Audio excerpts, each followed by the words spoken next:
இப்போ ஏற்கனவே வெளியிலேருந்து வந்த கண்டஸ்டன்ஸ் வந்து உள்ளே இருக்கிற கண்டஸ்டன்ஸை வந்து நோண்டிட்டு இருக்காங்க, பயங்கரமாக ஆல்ரெடி சண்டை போட்டுட்ருக்காங்க.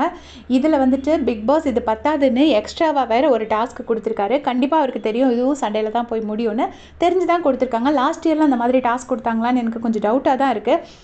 இப்போ எப்படி கொடுத்துருக்காங்கன்னா, வீடு ஃபுல்லாக சுற்றி காட்டணுமா, ஏன்னா அந்த வீட்டை பார்த்ததே இல்லைல்ல, வீடு ஃபுல்லாக சுற்றி காட்டணுமா. சுற்றி காட்டும் போது ஒரு இடத்துலையும் என்னென்ன நடந்துச்சு அப்படிங்கிற மெமரியை அவங்க ஷேர் பண்ணணும் அப்படிங்கிற மாதிரி போட்டிருக்காங்க பிக் பாஸ். அவங்களுக்கும் ஒரு சண்டை கண்டென்ட் வேணும் போல இருக்குது, அதுக்காக இப்படி ஒன்று பண்ணிட்டாங்க. பட் இதுவும் ஒரு பெர்ஸ்பெக்டிவில் பார்த்தா இதுவும் ஒரு பார்ட் ஆஃப் த கேம். ஏன்னா 50 லட்சத்தை சும்மா தூக்கி கொடுக்க மாட்டாங்க. ஸோ ஃபைனல் வீக்ஸ் வரைக்கும் அவங்களுக்கு மென்டல் ப்ரெஷர் போடுவாங்க. வெளியிலேருந்து வந்தவங்க எல்லாரும் அந்த ப்ரெஷர் எல்லாம் தாண்டி அவங்க எப்படி வின் பண்ணுறாங்க அப்படிங்கிறது தான் அந்த கேம். இது ஒரு பெர்ஸ்பெக்டிவ். இன்னொரு பெர்ஸ்பெக்டிவ் பீப்புள் என்ன திங்க் பண்ணுறாங்கன்னா, அது எப்படி லாஸ்ட் வீக்கில் அவங்க நல்ல பீஸ் ஆஃப் மைண்டோடு இருக்கணும், அதை எப்படி ஸ்பாயில் பண்ணலாம் அப்படின்னு திங்க் பண்ணுறாங்க.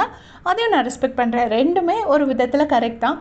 அதை இப்போ கேட்டவுடனே ரம்யா வந்துட்டு பாத்ரூம் ஏரியா போனோடனே சொல்கிறாங்க, சாண்ட்ரா இந்த இடத்துல வச்சுட்டு தான் சொன்னாங்க, ரம்யா ஒரு நாகப்பாம்பு, அவளை நம்பவே கூடாது அப்படின்னு சொல்லிட்டு சொன்னாங்க. இது என்னால் மறக்கவே முடியாது அப்படின்னு சொல்லிட்டு ரம்யா சொல்லியிருக்காங்க. ரம்யா சாண்ட்ராவை எங்கேயும் பேக் பைட் பண்ணலை அப்படின்னு நான் நினைக்கிறேன், எனக்கு ஞாபகம் இருக்கிற வரைக்கும். அதனால அவங்க வந்துட்டு சாண்ட்ரா வந்து பார்வதி கிட்ட அந்த பாத்ரூமில் வச்சு ஒரு கான்வர்சேஷன் நடந்திருக்கும், ரம்யா பற்றியும் திவ்யா பற்றியும் நடந்திருக்கும். அதை பற்றி சொல்லி வருத்தப்படுறாங்க.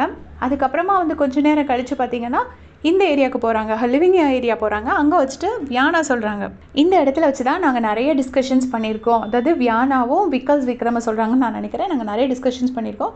பட் அதே இதை வச்சுட்டு என்னை பற்றி அவங்க 2 பேரும் விக்ரம் அண்ட் சுபிக்ஷான்னு நான் நினைக்கிறேன், அவங்க 2 பேரும் என்னை பற்றியே பேசுனாங்க. அதை பார்க்கும்போது எனக்கு ரொம்ப கஷ்டமாக இருந்துச்சு அப்படின்னு சொல்கிறாங்க. இந்த டாஸ்கில் வந்து எல்லோரும் வெல் ட்ரெஸ்டாக இருக்காங்க. ஸோ எல்லோரும் குளிச்சதுக்கப்புறமா கொஞ்சம் நேரம் கழித்து இந்த டாஸ்க் வரும்னு நினைக்கிறேன். மார்னிங்கில் இருந்தே பார்த்தீங்கன்னா லைவில் ஃபுல்லாகவே சண்டை, ஃபாலோ பண்ணவே முடியல. அங்கங்கே சண்டை ஃபுல்லாக நடந்துக்கிட்டே இருக்குது.